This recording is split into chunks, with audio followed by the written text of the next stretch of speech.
तमाम दर्जनों मुकदमे हैं छात्रों के आंदोलन के साथ, और डीएम को घेरने की बात हो या प्रशासन, कॉलेज प्रशासन घेरने की बात हो, कॉलेज में ताला लगाने की बात हो, हम लोगों ने सारे आंदोलन में शामिल रहा और छात्र लड़ाई को बखूबी लड़ने का काम किया। आप जानते हैं कि छात्र राजनीति की नर्सरी है, वहीं से राजनीति बहुत बड़े बड़े नेता आज देश के प्रधानमंत्री, मुख्यमंत्री, सांसद, विधायक बने हुए हैं। और हम लोग भी की चाहते कि छात्र संघ का अध्यक्ष बनकर राजनीति में आए, तो हम लोग को मौका मिला और आज हम लोग छात्र संघ के अध्यक्ष भी 2012 में बीआरडीपीजी कॉलेज से, और आज तक हम लोग। तो ये रही इनके छात्र जीवन का संघर्ष। अब मैं आपसे बता दूं कि वार्ड नंबर 49 से जिला पंचायत का चुनाव का तैयारी कर रहे हैं। तो इतना बढ़िया प्रत्याशी जो एक छात्र संघ से अपना मजबूती स्तर बना के और क्षेत्र के लिए आप, अब ये हमारा प्रथम उद्देश्य यही रहेगा कि जो गांव में कमजोर लोग हैं, जो गांव की मूल जर्जर समस्याएं हैं, रोड, नल, नाली और चिकित्सा की व्यवस्था, शिक्षा की व्यवस्था, और सबसे बड़ा मेरा मुद्दा यह रहेगा, आपके प्रदेश चैनल के माध्यम से बता रहा हूं कि कोई भी कमजोर व्यक्ति हो, जिसकी, जो गांव में रहने वाला गरीब व्यक्ति हो, जिसका बच्चा शिक्षा से वंचित नहीं रहेगा, ये मेरा प्रथम प्राथमिकता रहेगी। और उसकी बेटी की शादी पैसा के अभाव में या आर्थिक के अभाव में नहीं रुकने देंगे। हम इसी मुद्दे को तो लेकर लड़ने के लिए आए क्षेत्र में कि जनता के अधिकार की लड़ाई को लड़ेंगे। जनता के मुद्दे पे हमेशा लड़ाई लड़ने के लिए संकल्पित हूं और संकल्प लेता हूं कि मैं जनता के मुद्दे से कभी विमुख नहीं होऊंगा। लेकिन इतना भरोसा जरूर दिलाना चाहता हूं कि जो हमारे क्षेत्र में जो प्रमुख समस्याएं होंगी, गांव की प्रमुख समस्याएं होंगी, अस्पताल की, चिकित्सालय की, शिक्षालय की, जो जर्जर समस्याएं होंगी, सबसे पहले मैं उसको पूर्ण रूप से। नमस्कार दोस्तों, मैं गोपाल सिंह और आप देख रहे हैं प्रदेश समाचार। मेरी मौजूदगी अभी मुरेड़ा गांव में है, जो वार्ड नंबर 49 में ये गांव पड़ता है। तो मेरे सामने आप लोग पता है कि जिला पंचायत जो चुनाव है वो नजदीकी आ रहा है और नजदीक आ भी गया है। मार्च मई तक ये चुनाव होने वाला है, अप्रैल मार्च मई तक। तो इस चुनाव में प्रत्याशी फील्ड में भ्रमण कर रहे हैं, अपनी अपनी दावेदारी पेश कर रहे हैं। तो उसी में से एक प्रत्याशी है मनोज यादव, जो मेरे सामने बैठे हैं। तो सर नमस्कार, मेरे चैनल में आपका बहुत बहुत नमस्कार। बहुत बहुत धन्यवाद आपके प्रदेश समाचार को और आपके चाहने वाले और देखने वाले दर्शकों को मैं बधाई और शुभकामनाएं देता हूँ। तो सर सबसे पहले मेरा यही आपसे क्वेश्चन रहेगा कि आपने राजनीति शुरू किया, क्या सोच के आपने राजनीति शुरू किया? क्योंकि युवाओं का ये रहता है कि कोई डॉक्टर बनेगा, कोई इंजीनियर बनेगा, गार्जियन का भी दबाव रहता है, राजनीति में अपने बच्चों को कोई भेजना नहीं चाहता है। तो क्या सोच के आपने राजनीति शुरू किया? देखिए, बिल्कुल सच आपने कहा कि सबकी महत्वाकांक्षा रहती है कि स्कूल टाइम से, पढ़ाई के समय से एक अलग क्षेत्र हो, डॉक्टर इंजीनियर बनने का, अलग करने का माँ बाप का भी सपना रहता है। ठीक है, उसी के साथ साथ एक मन में जन सेवा, जन भाव का भी एक आस्था रहना चाहिए। हम लोग पढ़ाई के दौरान ही एक अंदर महत्वाकांक्षा थी, जनहित के मुद्दे से लेकर, जन समस्याओं के मुद्दे से लेकर लड़ने का। तो हम लोग जब कॉलेज में, बीआरडीपीजी कॉलेज में, जब उस समय 2012 में, सन 2012 में जब हम लोग ने दाखिला लिया, तो उस समय बहुत छात्रों के मुद्दे को लेकर बहुत जर्जर मामला था। लड़ाई लड़ने का एक अंदर भावना थी कि जो जनता का, जन समस्याओं का मुद्दा है, छात्रों का मुद्दा है, उसको लेकर तो हम लोग शुरू से ही इस चीज मुद्दे को लड़ते रहे। और लास्ट में ऐसा हुआ कि हमारे जो चाहने वाले लोग थे, उस समय छात्र संघ की बहाली हुई। पहले छात्र संघ चुनाव बंद था 2007 में, जब बसपा की गवर्नमेंट थी, तो उस समय छात्र संघ के चुनाव पे ताला लगे हुए थे। जब सन 2012 में समाजवादी पार्टी की सरकार बनी, मुख्यमंत्री आदरणीय अखिलेश यादव जी बने, तब छात्र संघ का ताला खुला और हम नौजवानों को मौका मिला राजनीति में आने का। आप जानते हैं कि छात्र राजनीति की नर्सरी है, वहीं से राजनीति बहुत बड़े बड़े नेता आज देश के प्रधानमंत्री, मुख्यमंत्री, सांसद, विधायक बने हुए हैं।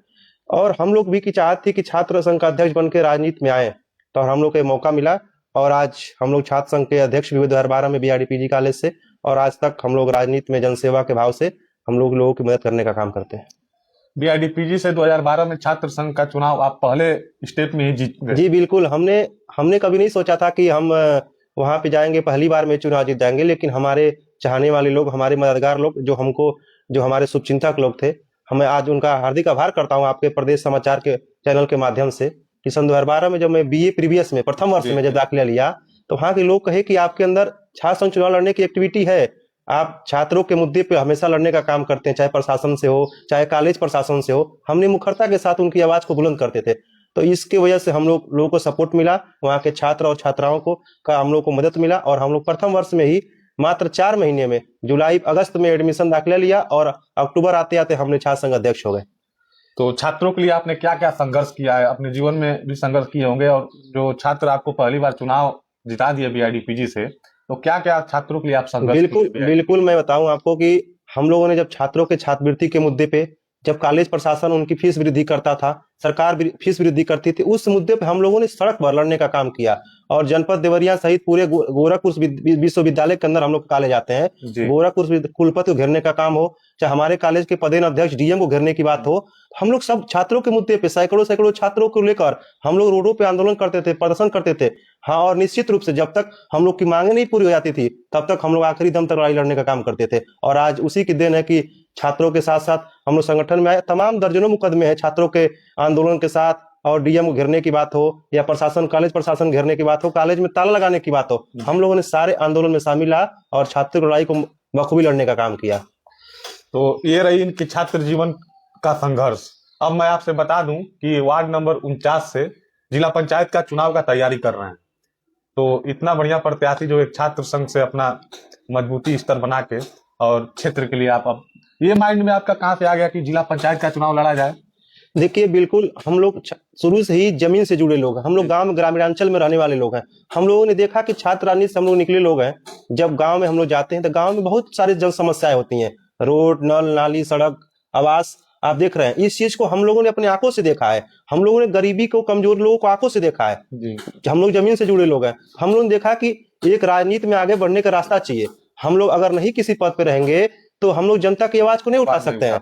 तो हम लोग सोचे अगर जनता का आशीर्वाद हम लोग के साथ रहेगा, जनता की ताकत हम लोग के साथ रहेगी, तो निश्चित रूप से जो जनता जिस मुकाम को चाहती है, गांव में विकास के मुद्दे पे बात करना चाहती है, जो विकास चाहती है, तो उस लड़ाई को हम लोग लड़ने का काम करेंगे। और अगर हम जनता का मत हम लोग के साथ आ जाएगा, भरोसा हम लोग के साथ आ जाएगा, और जनता अगर अपना जनप्रतिनिधि हम लोग को चुन लेगी, तो निश्चित रूप से मैं कह रहा हूं कि जब सदन में हम लोग की आवाज उठेगी तो निश्चित रूप से, किसी ने कहा है कि अधिकार मांगने से नहीं छीनने से मिलता है, तो हम लोग अपना अधिकार छीन कर और अपने क्षेत्र में लाके जनता के बीच में दिखाने का काम करेंगे। ये हम लोग का संकल्प है और ये हम लोग के अंदर ये चीजें हैं। तब मैं रास्ते में आ रहा था तो काफी आपका बैनर पोस्टर लगा है, मनोज यादव करके बैनर पोस्टर लगा है। तो आपने जब इस इलाके में अपने वार्ड में जब भ्रमण किए हैं तो सबसे बड़ी समस्या आपकी वार्ड की क्या है? देखिए, सबसे बड़ी समस्या है, इस चीज से मुझे बहुत अफसोसजनक है, गांव की कमजोर इलाके, गरीब, कमजोर, मजदूर लोग, सर्व समाज के लोग अपना जनप्रतिनिधि चुनते हैं कि गांव क्षेत्र का विकास होगा, शिक्षा पे बात होगी, चिकित्सा पे बात होगी, गांव में रहने वाले कमजोर लोगों के इलाज की बात होगी। लेकिन बहुत दुख की बात है, जिसको हम अपना जनप्रतिनिधि चुनते हैं, वो जनप्रतिनिधि इस चीज पे ध्यान नहीं देते हैं, वो दूसरी तरफ मोड़ लेते हैं। जबकि हमारा वोट, हमारा अधिकार इसलिए होता है कि जब हम किसी जनप्रतिनिधि को चुन के सदन में भेजेंगे, चाहे वो छोटा जनप्रतिनिधि हो या बड़ा जनप्रतिनिधि हो, तो उसका लाभ मिले, क्षेत्र को लाभ मिले। लेकिन ऐसा नहीं है आज के दौर में। इसके वजह से हम देख रहे हैं, हमारा प्रथम उद्देश्य यही रहेगा कि जो गांव में कमजोर लोग हैं, जो गांव की मूल जर्जर समस्याएं हैं, रोड, नल, नाली और चिकित्सा की व्यवस्था, शिक्षा की व्यवस्था, और सबसे बड़ा मेरा मुद्दा यह रहेगा, आपके प्रदेश चैनल के माध्यम से बता रहा हूं, कि कोई भी कमजोर व्यक्ति हो, जो गांव में रहने वाला गरीब व्यक्ति हो, जिसका बच्चा शिक्षा से वंचित नहीं रहेगा, ये मेरा प्रथम प्राथमिकता रहेगी। और उसकी बेटी की शादी पैसा के अभाव में या आर्थिक के अभाव में नहीं रुकने देंगे। यह मेरा आपके चैनल के माध्यम से वादा है, और मैं भरोसा दिलाता हूं, अगर जनता मुझे अपना जनप्रतिनिधि चुनेगी तो सबसे मेरा अहम पहल इसी मुद्दे पे रहेगा। आप देखे होंगे गांव में बड़ी समस्या है पेंशन का, आवास का। कहते हैं लोग, जब चुनाव आता है तो नेता जाते हैं, लोग कहते हैं लोग कि नेता नहीं, आपका बेटा आया है। बिल्कुल एक आरोप है पब्लिक का बहुत बड़ा, छोटे स्तर से लेकर बड़े स्तर तक। आरोप पब्लिक का यही है कि आते हैं लोग, कहते हैं लोग नेता नहीं, बेटा हूँ, और जब चुनाव खत्म हो जाता है, चुनाव बीत जाता है, तो फिर अपने अपने रास्ते पे नेता निकल जाते हैं, और जो जीतते हैं लोग प्रत्याशी, वो फिर नेता बन जाते हैं लोग, बेटा वहीं से खत्म। बिल्कुल मैं आपके बात से सहमत हूँ। देखिए, वोट लेने के समय बहुत लुभावने होते हैं, तो इसी में संकल्प के साथ, देखिए मैं पहला बता दूं कि छात्र नेता जो छात्र संघ से निकला होगा, वो किसी लालच में नहीं आता है।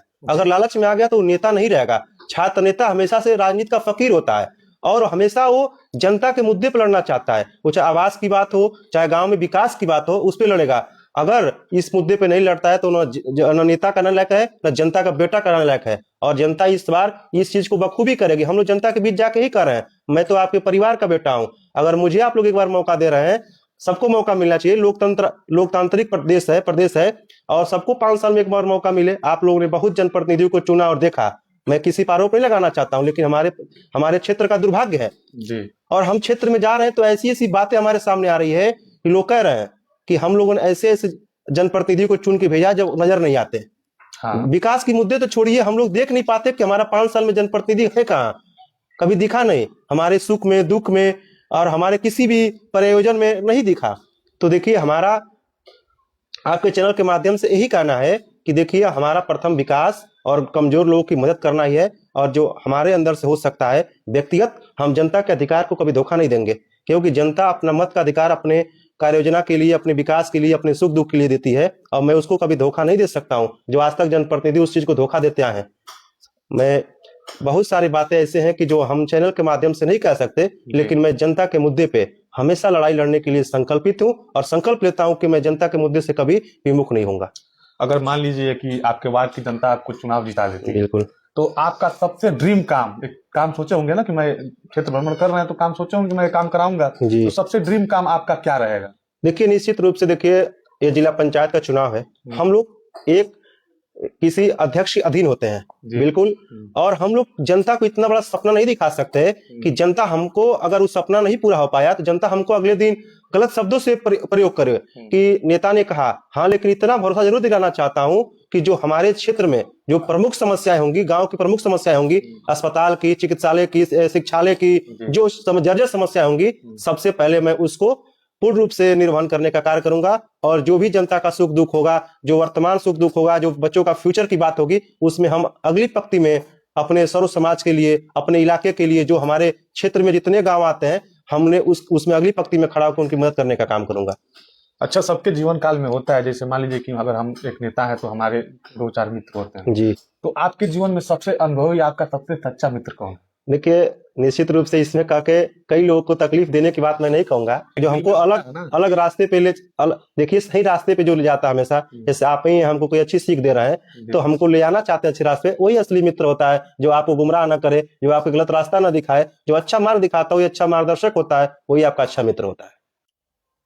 आपके क्षेत्र में मैं आया हूँ तो इस क्षेत्र में मैं बहुत न्यूज भी कवर किया हूँ, जैसे तो हमको यही लोग पूछे, मनोज यादव के पास आप जाइएगा तो पूछिएगा कि जैसे गांव का बड़ा समस्या होता है, नाली का, रोड का।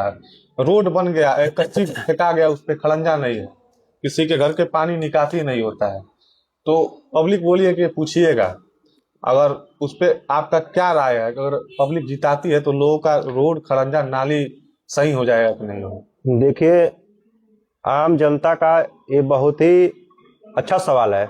जब आम जनता जनप्रतिनिधि चुनती है तो उसका अधिकार है जनप्रतिनिधि से पूछने का। जब जनप्रतिनिधि निरंकुश हो जाएगा, असफल रहेगा, तो जनता सवाल खड़ा करेगी।